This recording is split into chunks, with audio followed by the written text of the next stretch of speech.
Prize bond کا شرعی حکم کیا ہے؟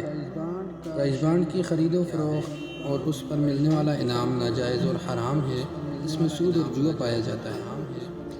پرائز بانڈ میں سود کا وجود تو ظاہر ہے، کیونکہ سود کی حقیقت یہ ہے کہ مال کے بدلے معاملہ کرتے وقت ایک طرف ایسا اضافہ جس کے مقابلے دوسری طرف کچھ نہ ہو۔ یہی اضافہ بانڈز کے انعام میں موجود ہے،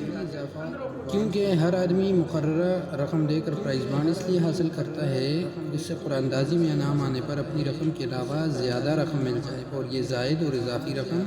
سود ہے،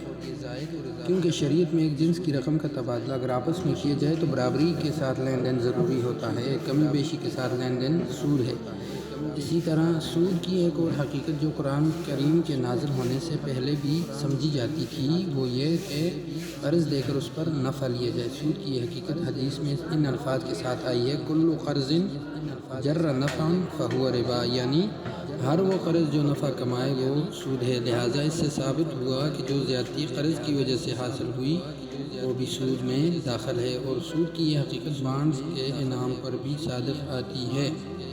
کیونکہ بانڈز کی حیثیت قرض کی ہوتی ہے۔ حکومت اس قرض کو استعمال میں لاتی ہے اور قرضہ کے عوض لوگوں سے ایک مقررہ مقدار میں انعام کا وعدہ کرتی ہے،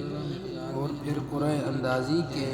ذریعے انعامی رقم کے نام سے سود کی رقم لوگوں میں تقسیم کر دی جاتی ہے،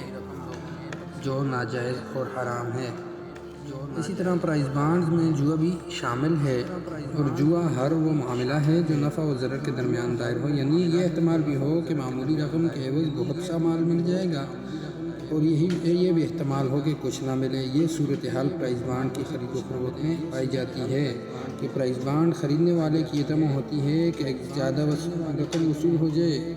اور یہ احتمال بھی ہوتا ہے کہ بڑی رقم وصول ہو جائے، اور یہ احتمال بھی ہوتا ہے کہ اس کے بدلے اضافی رقم وصول نہ ہو۔ لہٰذا جب یہ معاملہ ابتدا میں خطرے میں رہا، اس لیے اس میں جوا پایا گیا جو شرعاً حرام ہے۔ واضح ہوا کہ پرائز بانڈ جوئے اور سود کا مجموعہ ہے، لہٰذا پرائز بانڈ کی خرید و فروخت کرنا اور اس سے ملنے والا انعام حاصل کرنا شریعت کی روح سے ناجائز اور حرام ہے۔